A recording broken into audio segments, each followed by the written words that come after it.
You're listening to the NASM-CPT Podcast with Richey, winner of the Share Care Emmy Award for Social Storytelling and the official podcast of the National Academy of Sports Medicine. Hey, y'all, and welcome to the NASM-CPT Podcast. My name is Richey, and today I want to talk to you about what it's like to be a trainer in a small town and maybe how you can find some success in that, because I feel like, you know what, I just have to take a moment and do some reflection, right? So I'm having conversations with you, talking to you about what we can do to get better as personal trainers and how we can build our business. And I realize that some people are listening to this and they are truly inspired, but also in many times dismayed because, you know, I talk about it. I live in New York City. NASM is based out of Phoenix. I mean, one of the biggest cities in the country, New York being the biggest. I just went to Los Angeles over the weekend, and fitness friends that I've known for years got married over the weekend. And then I see all of my fitness friends that are there, and, you know, we're in a big city. And then I went with a friend of mine to a little tavern to watch the Alabama football game. Because as you may also know, or may not, that I'm from a small town in Alabama. And as we're there, I meet other people cheering along, high-fiving, roll tide, ha, la, la, la. We're all crazy giving people five. But they're in Los Angeles. They live in the big city now. And then I think about this, right? So I'm on the flight back home. And what would it be like for me if I still lived in a small town in Alabama? And it's funny, I say that I lived in a small town. I grew up in a place called Florence, but I moved to Florence, which is about 45,000 people, from Tuscumbia. And I remember when I moved to Florence from Tuscumbia, and the people that I moved away from said, "Oh, you big city slicker now. You a big city boy now." And I was like, I guess so. I mean, Florence had 45,000 people in it, but that was the city. What about the people who are in the Tuscumbias? That's what I'm saying. When, you know, we talk about the biggest populations of personal training in the United States, we've got New York and Southern California. So the New York City, greater New York City area, and then Southern California, right? That entire region. Texas, kind of like as a state, just because there's so many big cities in and around Texas, and those big cities all have a really thriving fitness community that's around them. But what about, you know, Atlanta, another example, Chicago, big. But what if you're in Atlanta? What if you live outside of Atlanta in Conyers? What's that like for people who are in Savannah? What's that like even smaller, right? You get into these small towns and you listen to the podcast and you want to become a personal trainer. And then you're like, I don't know. Like, he's not talking to me. He's not talking to me. He's telling all the other people that live in cities where they can just go from one gym to the next and then start your own business and be your own trainer. And then you can just do that because you're in a place where you can just do that. What about me? So I put myself back there, right? Back in small town Alabama. Florence, but even before Florence, like Tuscumbia, small town. How do you find success in those small towns? Now, I got to be honest, this is something that I've just kind of mulled over and started thinking about, but I don't know that I have all the answers. But, and I'll also say that what I'm going to say isn't limited to small towns. I think you can do these things and be successful. Like a lot of the things I talk about when it comes to business, you can start applying in the small towns. You're limited. You're limited in what you can do and what you can provide and where you can go. But like, you can't be limited on your drive. And so let's talk about this for just a little bit, right? So you want to train, you want to be a trainer in a small town. I think the first thing that you might want to consider is it's hard to do one-on-one personal training. Maybe there's not a lot of people there that can afford it or that are that interested in it. So one of the things I suggest is before I moved out of the area, I worked in radio. So I was an on-air personality for a radio station. And, aside from just playing music, like they do some live things. And I think that, getting in with a local, albeit small radio station or one of those small television stations where you can position yourself as the fitness professional in the smallest town that's around. But you can be that person. And the reason why is why not? Right? Why wouldn't you? Why couldn't you be that person? And I've always said that to myself about myself, and what I want to do is, early on I would say, why me? Why would they choose me? Why would they choose me? Why would it be me? And then I shifted the narrative because I felt more comfortable in who I am and what I did and my study and what I provided and the outcomes that I got for people. And then I started thinking, why not me? Why not? In fact, like, I'm a good choice for people. Why wouldn't they choose me? So can you get an outlet for people? And one of the things that I suggest is that maybe even personal training might be difficult for some people one-on-one, for you to get the money that you feel like you really need to get in order to make a living in the small town, but also for a lot of people in a small town to provide the money for you to make. So how do we bypass that? Or how do we consider that?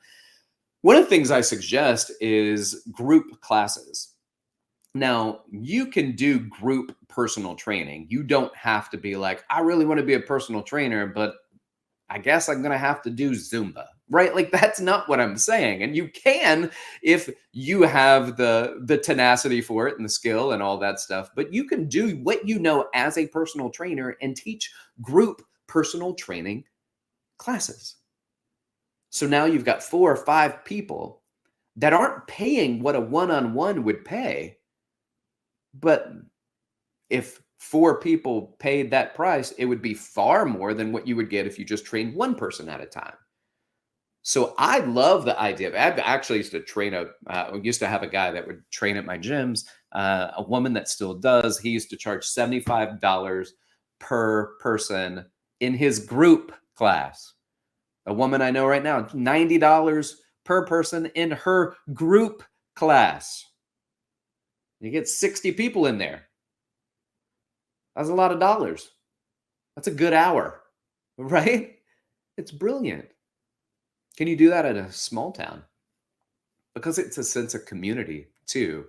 It's not a big class where you get lost. It's a class where you can see everybody working. You can adjust form. You can work with people and on people and motivate people. And it's not a big class, but it's bigger than one-on-one. And something about the group dynamics allows people to make sure that they show up for class. All right. I like the idea of another one, is if you do some outdoor classes, whether they're, small group personal training, but like classes outside, and maybe they're the boot camp style class or the HIIT style classes or whatever's popular that you feel comfortable doing. And then getting exposure to the community where you start doing a pay what you can, which means you're basically donating your time to do a class for the community. When you donate your time to do a class for the community, and then some people are going to drop in $5, some people are going to drop in $10, some people are going to pay nothing, and then 6 weeks later they drop in a $50 to say thank you, right? Or you just get a really nice card for the holidays, and all of that's okay, because now what you're doing and your goal with this is not necessarily to make money, but to get exposure to getting new clients, so that way you can start building your business in a small town to make money. And again, all of these things still work in other places, but looking at specifically small towns, can you provide a pay what you can for the outdoor classes? Still works here in New York City too. So don't think that you can't do that. I just know there's a lot of outdoors outside of New York City that you might be able to provide that. And then I would say also, find groups. There are communities within every community. So there's sub-communities. There's the Elk Lodge and the Masons and the Shriners and church groups and the Parks Department and the employees of the John Deere or the Lowe's or the feeding lot or whatever it is. That's available to you, where you can just say, hey, I'd like to come to your place of work, and then once a week, Maybe teach a class, an exercise class for the employees. Now, listen, if they don't bite, they don't bite. And they say, hey, I appreciate it. And they go and they talk to their employees after you leave. And they go, man, the craziest thing, this gal came over and they started talking about, and they want to do classes. And I told them, no, are you crazy? We can't do that. They're going to be all sweaty when they come back to work. And we can't do that. It doesn't make any sense. Maybe it doesn't. But what that person just did is went back to all the employees and talked about you. So maybe they go, oh, did you get their number? How can it? Maybe I want to do classes. Maybe it's not going to be here. Maybe afterwards I go after work, before work. So reach out. Reach out. You just need people talking about you. You need people to talk about. You need to promote. You need to advertise. You need to market.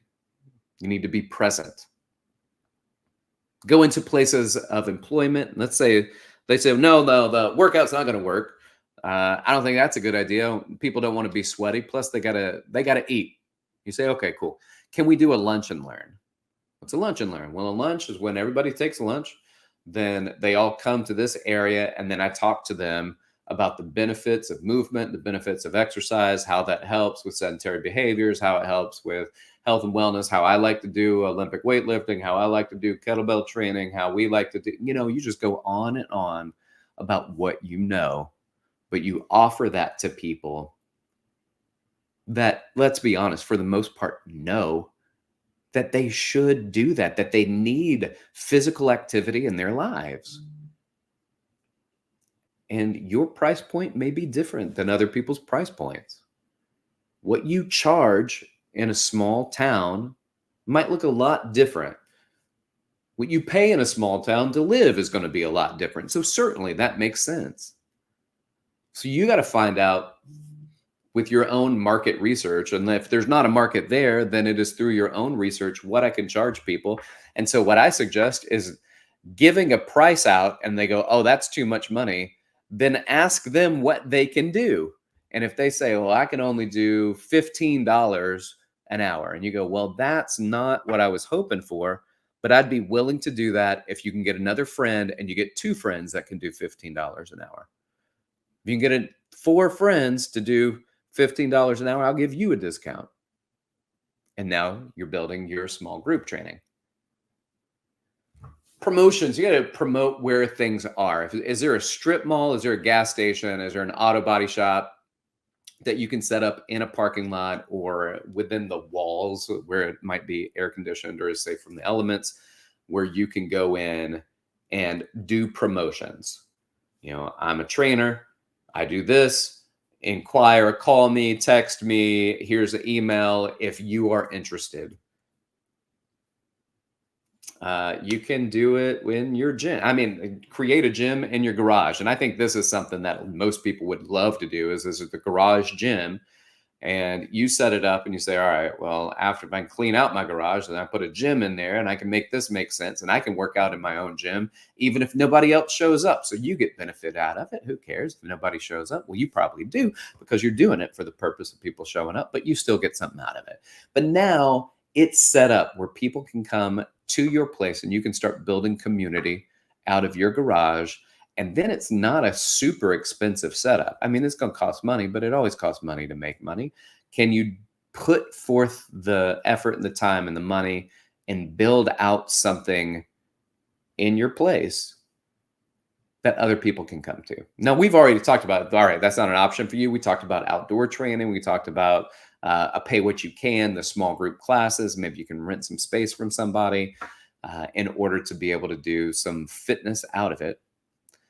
But you may have to also consider that if you want to really be a trainer and be successful, training might have to be part-time work for you. You might have to find another job, and being a personal trainer is some extra money from the people that will train and will work with you.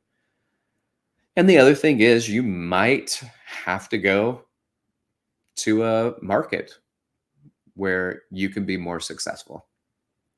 I think about this, right, with the young rural families and they have children, but the children eventually going to have to go off to college And they may do so less for education than to actually get exposure to other people so that they can find somebody to get married to at some point, right? Like you can't, if you don't have the community there and it's a small town, you've got to move to find your what's next. And your what's next in fitness may be outside of the small town. It may still be in the small town. There may still be, just like there might be a significant other for you in a small town, but there might not be. There might be a place for you where you can build the business and you're that trainer. And there might be another trainer that really wants to break in, but they can't because you got all the business. Good for you, you lucky duck. What about the other person? You got to move. You got to move on. Sometimes you have to move on. And what I don't want you to necessarily change your dreams, right? You want to become a personal trainer.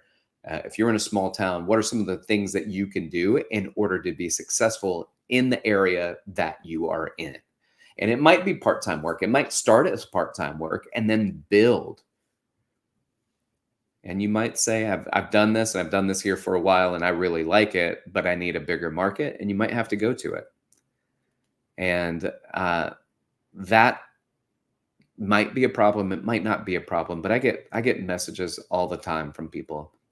Hey, I live at so-and-so, I live in this place, and I can't get a lot of personal training based on where I live. I'm thinking about moving to New York. Or I live in Egypt or Saudi Arabia, and I get all of these wonderful comments from people that live outside of the United States saying, I am interested in moving to the States to become a personal trainer. And they want guidance on that. Now, it's hard for me to give guidance on that because I can't fill you in on that information. There are markets. You got to find those markets. It's basically any of the major cities that are there. But you got to find the markets, and you have to have a place to live, and you got to have a visa, and you got to have all of those things. And I would love for you to come here and be a personal trainer. It's a great place to be a personal trainer, but it's not everybody that even lives here is successful at it. So people that live in the big cities, you want to move to the big city to become a personal trainer, attrition rate's still high. Unless you really want to be a personal trainer, you got to know what everything is involved. It's like owning your own business. You need to know what's involved. You need to know the hours that you're working. It's going to be exhausting. And, there are minimums that you have to hit. And you got to make phone calls, and you got to do complimentary sessions and.